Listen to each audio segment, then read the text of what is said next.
Hello and welcome to the Hugh Hattrick Show on a very special evening. We have a very special guest all the way over from America. It is Torsten Gross. Welcome, Torsten. It's great to see you tonight. Thank you so much for having me. I appreciate it. And what an incredible guest you are. You're our first ever guest that's had an Amazon Prime documentary just about to be released it was due to be released on the 31st of July, which is incredibly exciting. And it's all about your story as to the barriers that you have faced and overcome. And of course, going into racing because you have disabilities that have made it incredibly difficult to get into motorsport, and I assume as well life itself, giving you plenty of barriers that you've had to get through. So we will start with your story as to how it all began, because I know you had an accident very early on in your life. But how did it all begin for your love of motorsport and your drive to create the life that you have now? Oh, I mean, what a big question. Where do I start? I mean, I think the love for speed started with my mother, who had a bright red BMW and continually got pulled over, and I think that conditioned me to think that it's okay to speed. But it started with just driving, as a young guy. But I didn't get into karting or anything race car driving. I just like to drive fast. And it didn't catch like the driving bug up until we moved to Sharon, Connecticut, which is right next door to Lime Rock. So if you're an iRacing fan, you'll know that Lime Rock is one of the first places that they make you go, because it's one of the most strategic racetracks in this country, let alone the world. And we moved up here, and my wife got me a track day, and I didn't know it was something I could do. And she just said, go do it. And to her chagrin, I came back and I said, baby, we're buying a race car. And that's how it all started. That's incredible, because even just to try and to race without any extra requirements is a major thing. But then to do that with all of these extra hand requirements and hand controls, I mean that's a huge avenue itself to try and go into. But doing a track day, how did that work? Because did you just simply? I mean, did they have to? Obviously, they'd have to have a vehicle that was set for your requirements. How did that Yeah. all work? So it probably bodes well to tell anyone that's listening what the requirements are, because if they're looking from here, they only see me from chest up, right? So I look fairly average. And interestingly, here on your screen, it shows my tri-pin. So if they don't know who I am or what I do, that this would look somewhat peculiar. I'm a C6 quadriplegic, which means that I broke my sixth vertebrae down in my neck. And quadriplegic or tetraplegic in Europe means four. So basically 4 limbs compromised. So with 2 legs, and then my fingers on my left hand, my fingers don't work, which is what you see here on the screen with my tri-pin. And I can describe that later. And then my right hand, my fingers work a little bit. I have full triceps, full wrist muscles, but my fingers are compromised, which makes 4, right? So 4 limbs.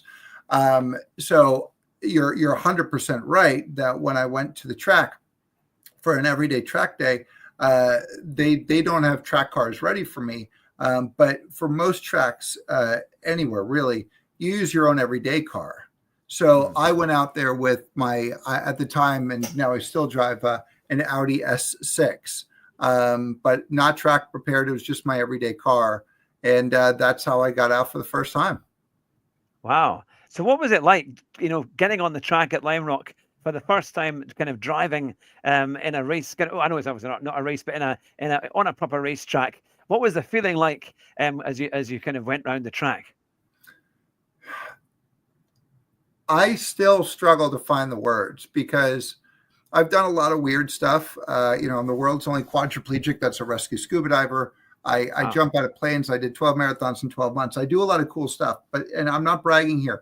I'm telling you this because it was being on track was the first time I felt equal to able-bodied people. The car didn't care that I was in a chair. No one on track knew that I was in a wheelchair, unless they'd seen me in the paddock before. But it made me equal to able-bodied people. And that would never happen in any other sport that I've done. I always compete against other disabled athletes, which is fine. It's good. There's definitely a place for that, but there's never been a sport, unless you're Irish and you consider darts a sport, which I consider drinking adjacent, not necessarily a sport. I'm sure I'll get some hate mail for this by saying that. But unless you consider darts a sport, it means that motorsports is the only thing that makes disabled people equal to able-bodied people. And getting off the track at that moment was such a profound moment for me that, to be 31 years, or at the time probably 28 years in a chair, was that just changed everything for me. And that's why I went home and I said, baby, we're buying a race car, because that feeling was way bigger than just, me go fast, right? It was, it was pivotal to my freedom, if you will. Yeah. And so, did you always have a kind of excitement for motorsport? Obviously, jumping in, not everybody wants to drive quickly or even wants to drive a fast car, but you do both. And so, what was it that kind of drove you? I know you said earlier you like to drive fast, but when you got on the track, could you see yourself then competing and being able to really go for it and try and win some races?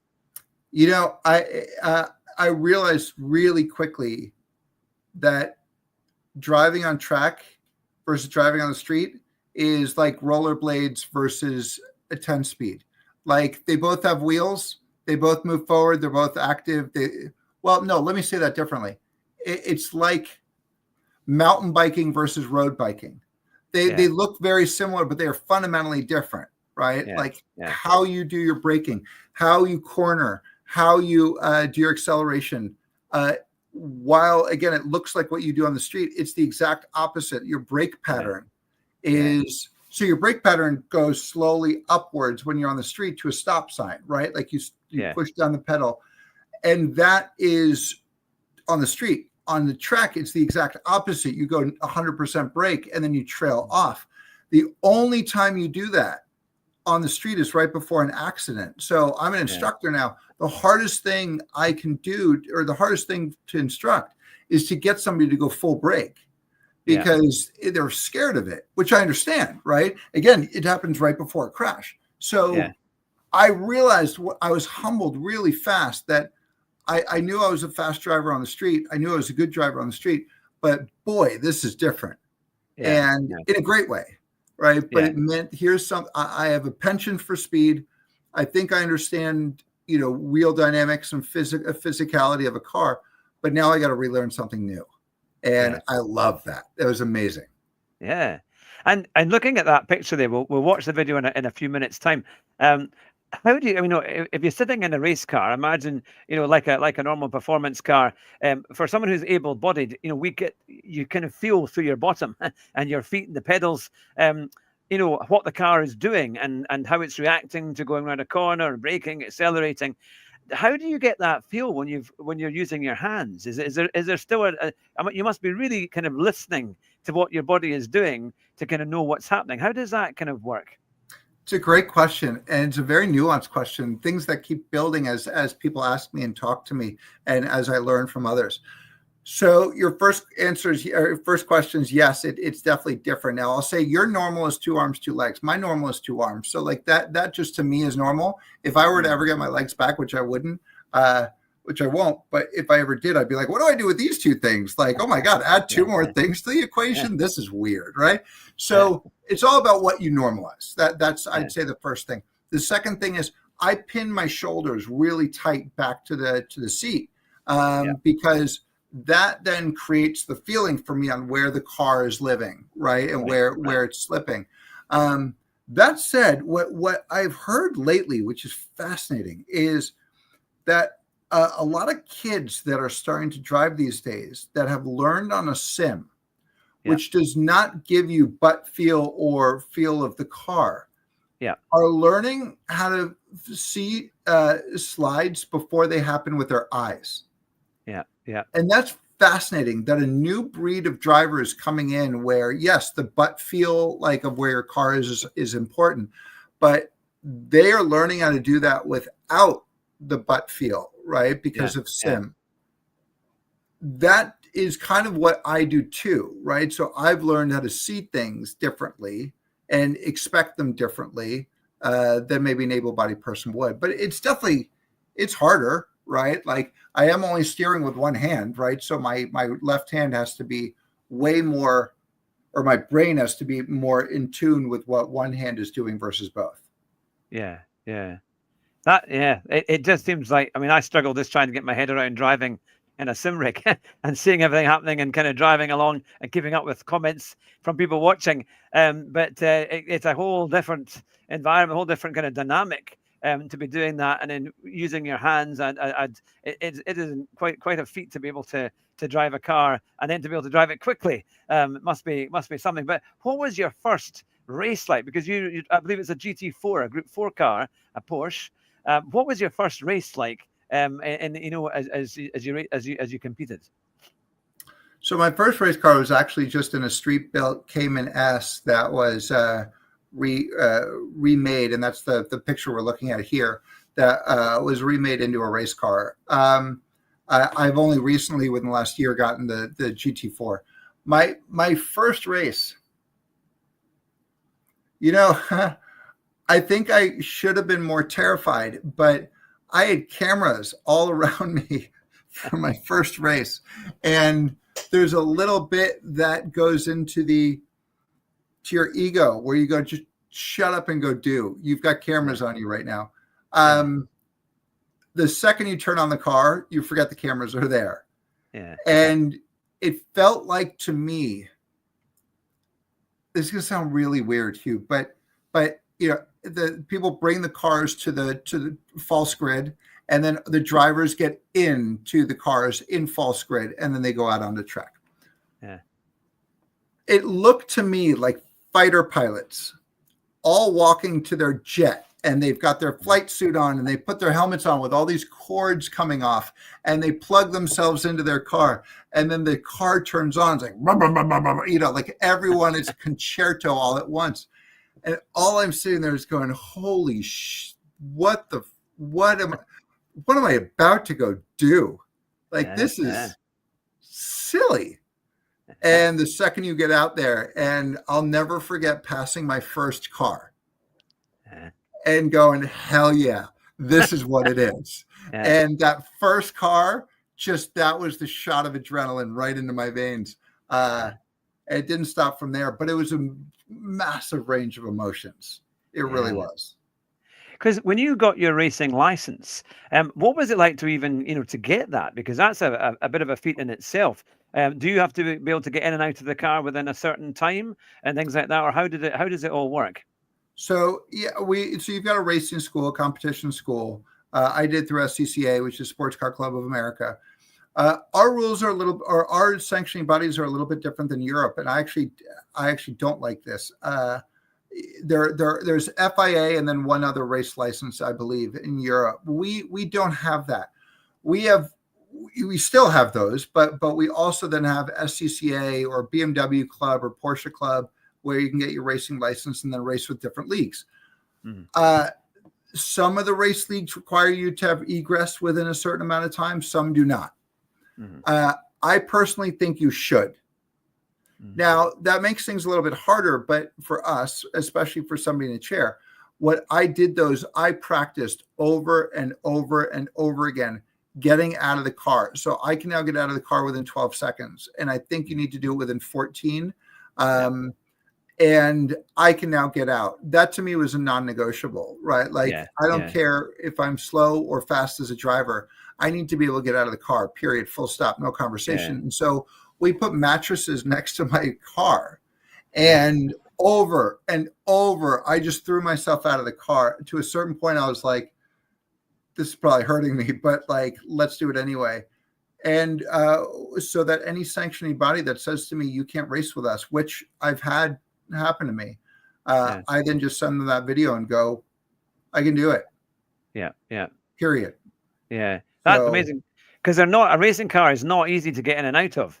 I once did a sim racing event.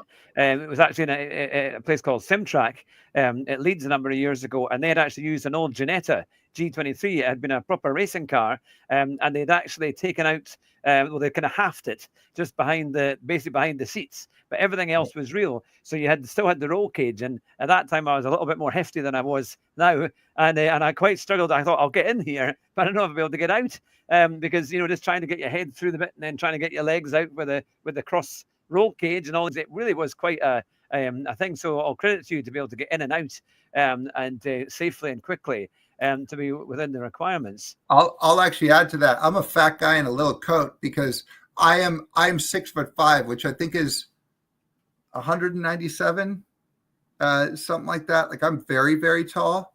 So when I sit in a tiny little car like a Cayman, right, I literally am a fat guy in a little coat, even though I'm thin. To get out of that car, it adds complexity, right? Because now I've got the length to get out as well. But you know what? Where there's a will, there's a way. And I just practiced and practiced and practiced. That is quite a thing. So what's your best result you've had in a Group 4 race? I mean, I luckily enough, I've podiumed almost every race. Wow. I'd say the one that I'm most proud of, even though I've gotten a couple P1s in International GT, which I think surprised everybody.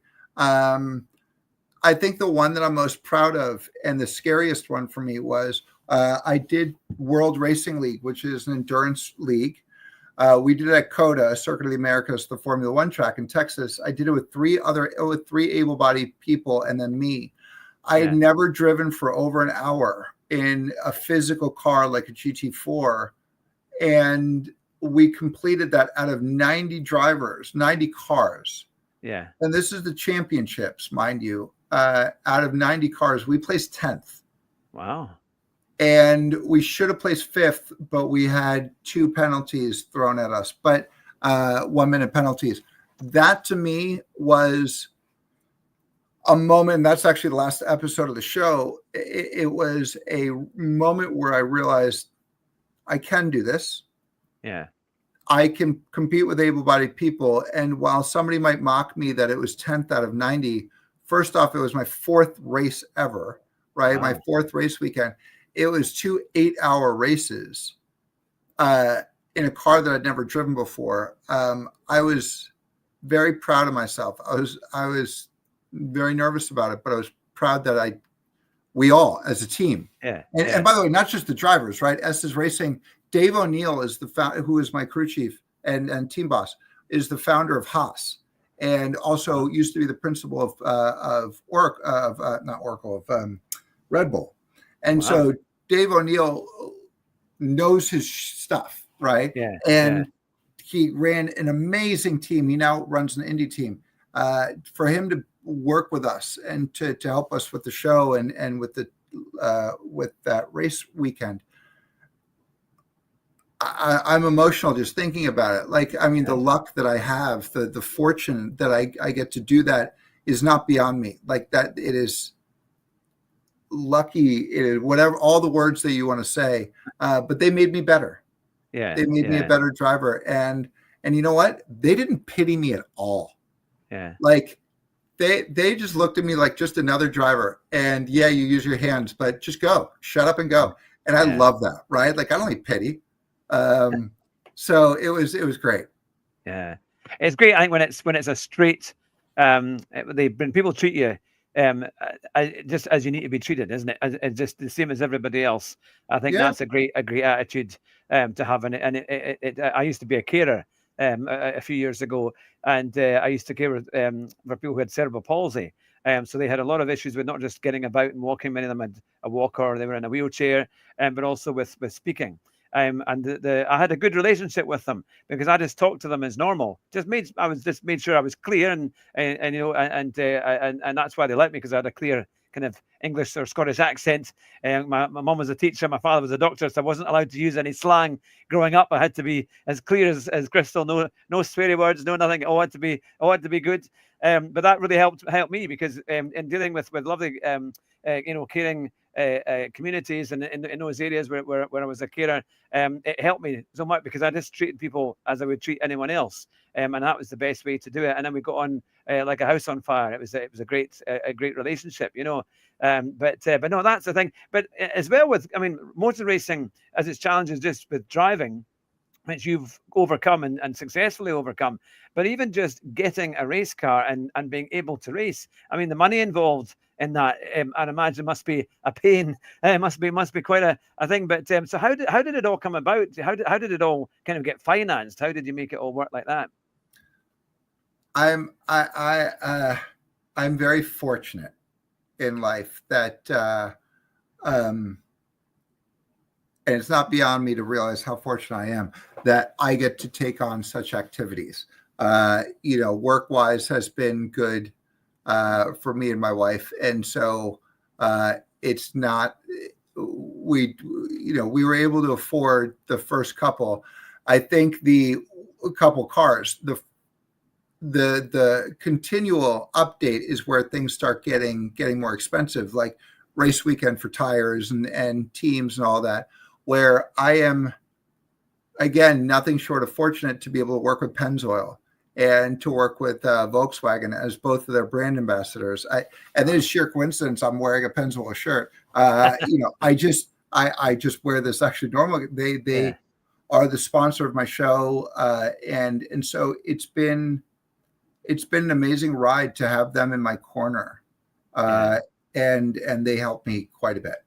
Yeah. Oh, that's fantastic and well deserved. Now, we've got our first question from the audience from Madness Motors. He says, how did you get into racing and at what age? Now, I know we've covered a little bit of that at the beginning, but how old were you when you first started racing? You never ask a lady that. I'm 46 now. I was 43 when I got into it. Wow. So, and again, track day from just a gift from my wife, because I didn't know that I could do something like this. Right. There's that adage, if you can't see it, you can't be it. And there weren't many people that looked like me and lived like me, in the sport. And those that do, like Robbie Wickens or Alex Zanardi, they were race car drivers before their accident, and then they went back, to race car driver. And it's a comeback story. Yeah. Mine's not a comeback story. Mine's a just go do it story, because I wasn't a race car driver before my accident. I've been in a chair for 30 years, right? So I'm 46 now. I had my injury when I was 15. I had a diving accident when I was 15. And that's how I got into it, right? Just my wife said, go do it. And I went, okay, at least they can say no to me, but let's try. Yeah. Oh, it's fantastic. And what are your future plans for GT4 and for racing? Are you hoping to do a good bit more? Oh, yes. To my wife's chagrin, yes. This has become all-consuming. I joke, it's not a steady decline when you get into motor racing. It's a steep cliff. This year, I'm going to be trying multiple different leagues like International GT and the leagues we have here like SCCA and HSR, and then finishing off with the World Racing League race. In hopes, and this is where I do need sponsors, in hopes that I do Porsche Sprint Challenge next year. Yeah. And that's, as far as I'm concerned, big boy league stuff. That would be 2026, which then hopefully would get me to IMSA, which is, IMSA, right? Over there. So IMSA, IMSA is a big league here. That will be 2027. So, those are hopefully my stepping stones. Fantastic. And we've got one of your friends online, Torsten. We've got Kane McMillan. And he says he met you at Watkins Glen and wants to know when your next race is. Oh, interesting. How are you? My next race is actually at Watkins Glen on September 4th or 5th or something like that. It's with International GT. So that's very serendipitous that you're asking. It's going to be early September. And then 2 weeks later, it'll be at Virginia International Raceway. So those are my next two coming up. Wow. Oh, that's the thing. I'll remember that because that's my daughter's birthday is on the 5th of September. So Oh, I know excellent. yeah, which I think is a Friday or a Saturday. I'll double check. But yeah, Yeah, it's somewhere around there. Yeah. yeah. Oh, that'll be exciting for your next race. Now we've got here the screen share for the trailer for your program. Shall we play the trailer and then we can get into how this all came about with Amazon Yeah, Prime? sure. I think you have to Here we go. rewind it a little bit. Yeah, no problem. 2 wee seconds. There we go.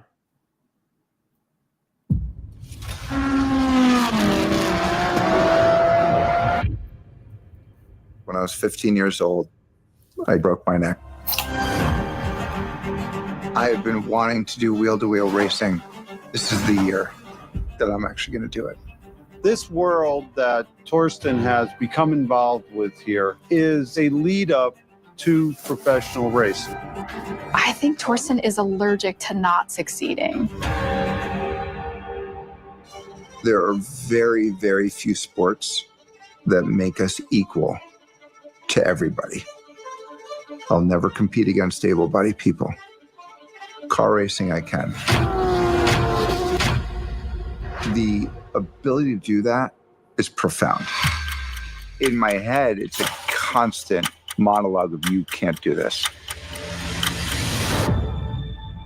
But when I find something I love, I go do it.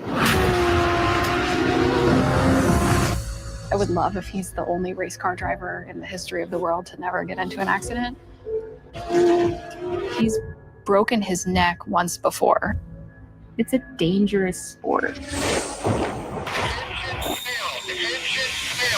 But that's the unfortunate part.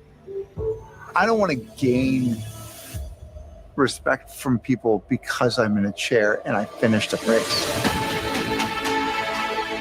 I'm seeing this year of racing as multiple different stages to my progression of being a race car driver. Winner, Torsten, congratulations.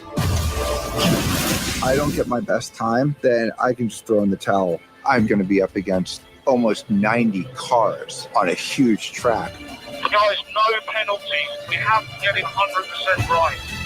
So, 1 lap to go. Without experiencing a moment of fear, you don't know where the limit exists.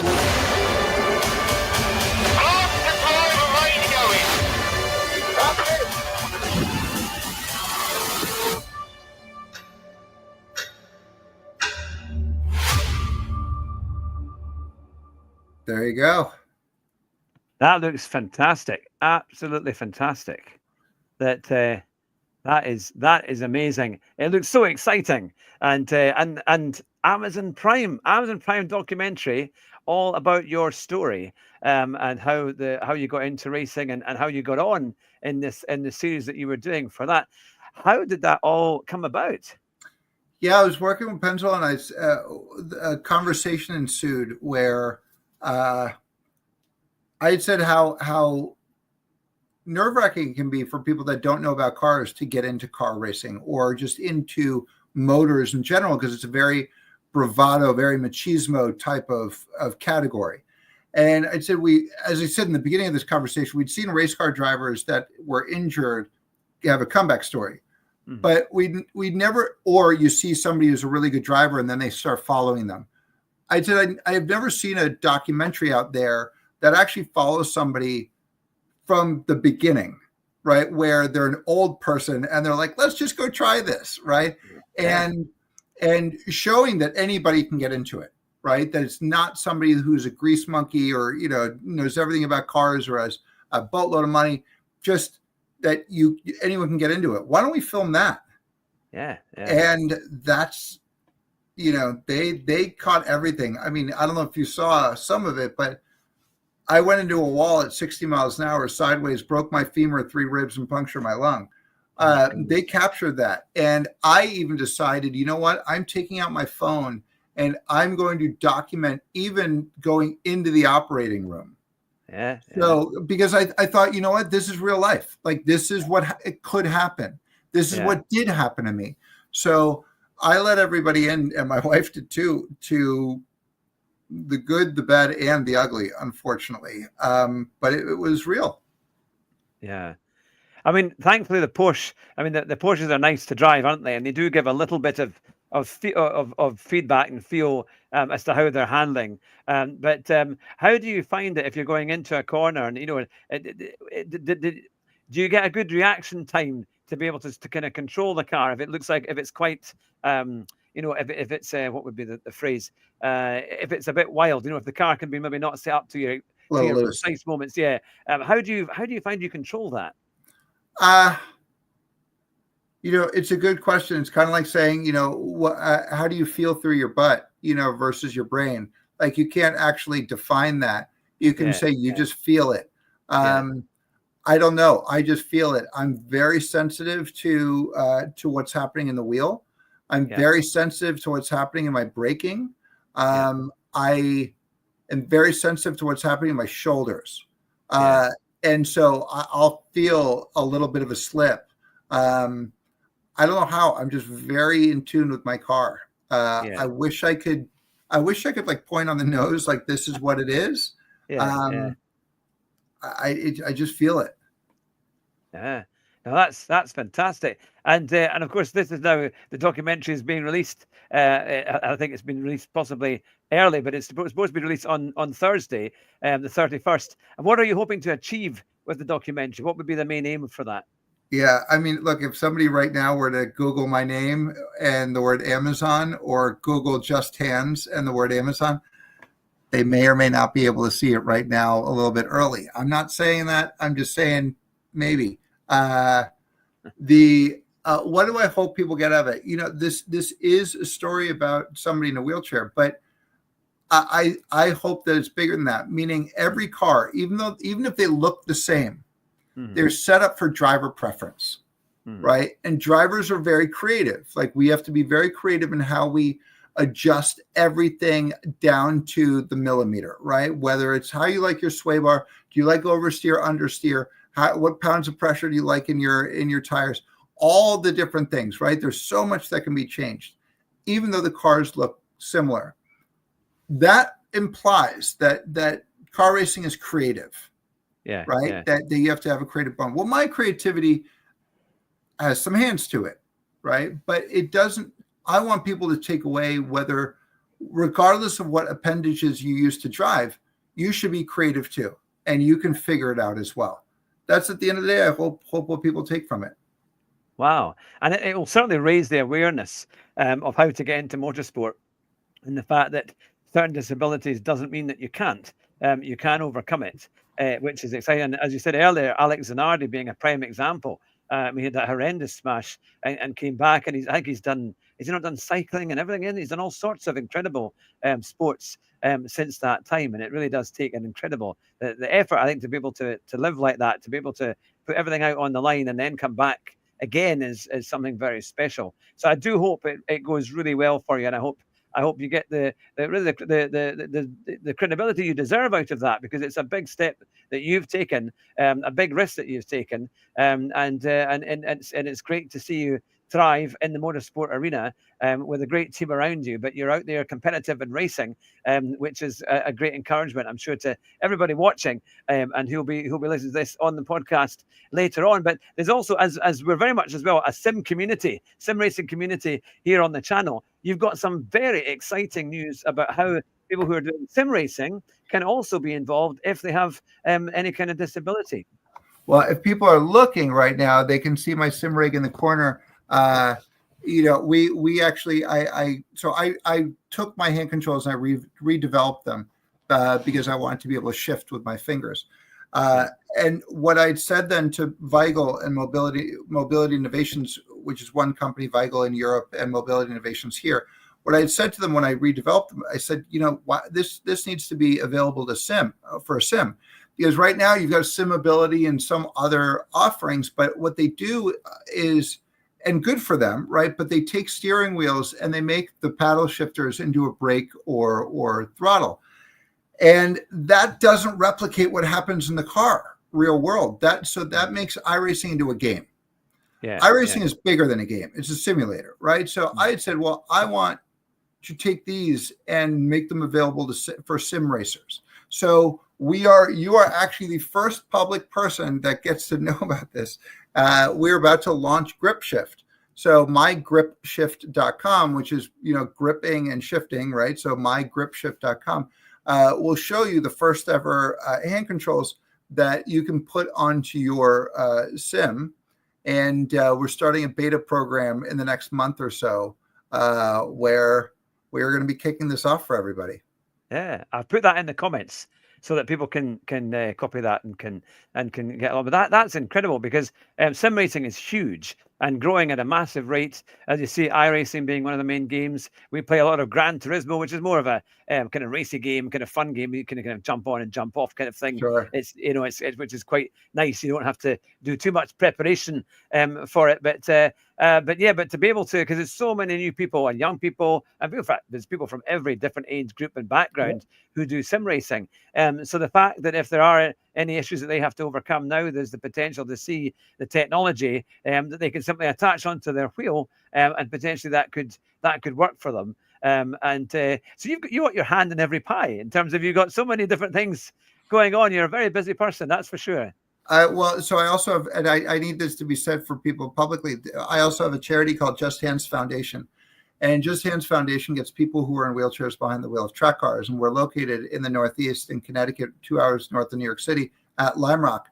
But look, I'm not the first to do this, right? Like I might be the first to have an Amazon show, but like Natalie McLoin, she has a charity called Spinal Track, which is in the UK. I believe they're at Silverstone, at the racetrack. She too is a quadriplegic that races Porsches, and she's fabulous. And so Just Hands is kind of the American version, if you will, of Spinal Track. I think our only goal is to get people who are in chairs behind the wheel of track cars. And I love what she's doing, and she's the disability director for the FIA. I might be getting her title wrong, but she also is carving roads that other people, for other people. You've got Drew Ewing, you've got Robbie Wickens, you've got a lot of people who are doing hand control driving. I just hope that with the foundation and what Natalie's doing with Spinal Track, that we can get as many people out there as possible to do what we're doing. So I've got my hands in a lot of pots, but it's only there because I'm so lucky to be able to do what I get to do. I want other people to be able to experience the same thing, and I'll do whatever I can to help as many people, get out there. That is amazing, and I really do hope it gains real momentum, because I think it's a wonderful aim, and it's a great because I think motorsport, you find it's a wonderful it's a great environment in motorsport. When you go to a big event, people get on with each other, even though they could be supporting different companies or different teams, different drivers. There is a great kind of camaraderie. You never find there's any trouble usually at a motorsport event. It's great fun. Everyone enjoys the racing. They enjoy watching it and taking part and seeing people achieve and going for it. It's that's why I love motorsport so much. Is that it's a wonderful experience to be involved in motorsport. So I really do hope that it comes good. What would be going on from your Group 4 car? If you could drive any particular racing car that's out there, what would be the biggest one that you'd want to overcome the challenge to drive it? I gotta be honest. I'd like to move up to an RS, GT4 RS. I'm not unique to saying this. I think they are probably the best race cars on the planet because they're mid-engine cars.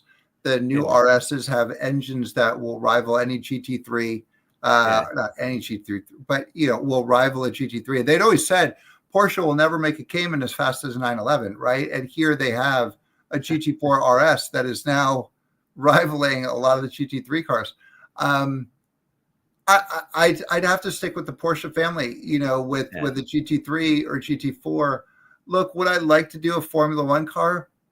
Sure. I don't think I'll physically ever be able to do one, but would that be interesting? Yes.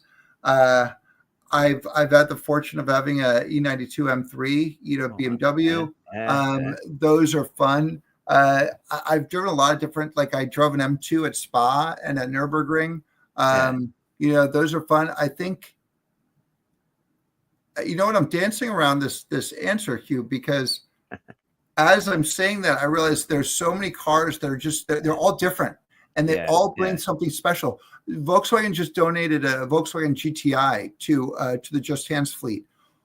Oh my God! You would think that it's a rather inexpensive car, all things considered, right? And it's a front-wheel drive. Man, that thing is so much fun to drive, right? It's so much fun. Yeah, so fun.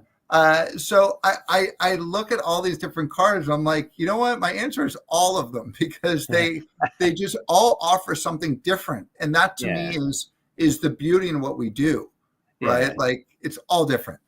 Yeah, that's the thing, isn't it? The scope. You could have things like Caterhams and the small kind of open top cars, isn't it? To single seaters, to then the group cars, and things like that. I love the Ferrari Enzo. When they did the Enzo FXX, I remember watching videos that they took in Italian tracks of these incredible, the engine, the onboard sound with that engine doing about 12,000 or 14,000 RPM. I love a V12 that kind of sings to those great degrees. But a few years ago, I went to Orlando, one of my favorite places in Florida, and we went to Daytona. And I've done actually 2 track tours. And the first time I went, I could have, for $150, that's all it was, I could have done a track day in one of their oval cars, I don't think it's a NASCAR car, but it was one of their cars that they did for track days. But I said to my mate, I'm afraid I better count the pennies at the time. But I think it was more because my fiancée at the time would have killed me if I had, when I was going there racing around Daytona at whatever speed it may have been. But no, it's incredible the range and variety of cars that are out there to be able to drive. Now we've got a question from Umar Mangera. Now he is asking, do you have an international S license, or what license is it that you have? I'm still new at this, so no, I do not. I've got an SCCA license. I've got an international GT license. WRL accepts both of those. So does HSR. So not yet. My goal is to get one, to get an FIA license, specifically because while I'd like to do Porsche Sprint Challenge and IMSA at some point, I'm really interested in the European leagues, because my parents live in Germany. German's my first language. I'm from Germany. Moved back and forth to the US and back to Germany again. Europe, I'm so envious of Europe, because Europe, you guys all have a higher level of car culture than we do, and race culture than we do. So my goal definitely is to get an international license so that I can go race over there and experience the wonder that you guys get to experience. I'm probably going to get my butt handed to me by Americans saying, screw you. But at the end of the day, you guys are so much further ahead from a racing perspective than we are. I'm so envious of that. So not yet, but I hope to have one soon. Yeah. Oh, it's fantastic. I remember I went to the Ferrari show in Orlando with the Ferrari Owners Club. I think it was the Florida Ferrari Owners Club, and that was about April 2018. I think it was when the last time I went to that. And they had a marquee that was, I think it was in southern Florida, for a big rally and kind of racetrack type operation. And the prices were about a third less than they are in Europe. To do rally training, so a lot of people from Europe came over to America to get their practice because it was a lot cheaper, and they got really good teaching. But I think Dirtfish, there's a company called Dirtfish, which I think is related to Colin McRae, the former rally driver. I think his family are involved now with that. But yeah, so it's amazing what you can do. But certainly Europe does have that history, no doubt, and Germany especially, with the Hockenheim Ring. I love the old Hockenheim Ring. That was an incredible circuit going off into the woods at high speed. But also Nürburgring, the whole thing, isn't it? It's still massively active, and right across Europe, and of course here in Britain as well. It's massive. Would you like to come across to the UK and take part in some motorsport over here, do you think? Obviously, yes. I mean, it's the goal is to at some point visit over there and go with Spinal Track at some point to go out there and hit the tracks as well. Yeah, I mean, I'll look if there's rubber and there's asphalt, I want to be there to race it. One of the most spectacular experiences was to get to go on Spa, to go race Spa and to do Nürburgring, because they're only like 2 hours away from each other. So we did one on one day, and then we drove to Nürburgring and did the Nürburgring the other day. And those tracks are beautiful. I don't even know how to put words to it. They're beautiful. Yeah. Oh, it's quite a thing. Now, we've got a quick question here. Umar Mangera has said, do you have any plans at all of joining GT3? I would like to. It all depends on who gives me money and what I can afford to do. Yes, that is for sure the goal at some point. But as I said, I really love my GT4, like my Porsche. Being a mid-engine car, it's less active in the steering wheel, right? Because it's a center mid-engine car. So for somebody who steers with one arm, that's a little bit easier. That being said, I'll take the challenge. I'll try GT3 Club Sport. Cup car. So yeah, they're just very expensive. Not just to buy, but it's more the upkeep also that's incredibly expensive for those cars. But if you have a sponsor that wants to talk to me, I'm more than happy to entertain a GT3. Definitely. No, it's fantastic. Now, what would be obviously we've got a lot of sim racers from our channel and our community, but also we've got a lot of people who would love to do real racing as well. And what would your words of advice be to someone going into motorsport, maybe even if they're able-bodied as well? What would you say are the 2 or 3 key kind of strengths that you need to be able to do what you've done? Willingness to fail, willingness to be slow, willingness to learn on anything. And I say that because I think we get conditioned with things like iRacing and what we see in the media that we need to have a $200,000, $300,000, $400,000, $500,000 car, right? These big cars. But look, I actually wish I could race Miatas. Like, they're these small, cheap bumper cars, basically, but they give you this amazing feel, right? For sliding. And if you do hit somebody, it's pennies, for a bumper versus a Porsche bumper, not pennies, a little bit more. I unfortunately don't have the ability to do that because of shifting and how those work, that I need a dual clutch, like a PDK or DCT in my car in order to make me equal. But to not have the arrogance to want to just jump into a BMW or Porsche, but rather starting small.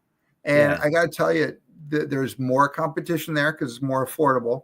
It is more, just as much fun.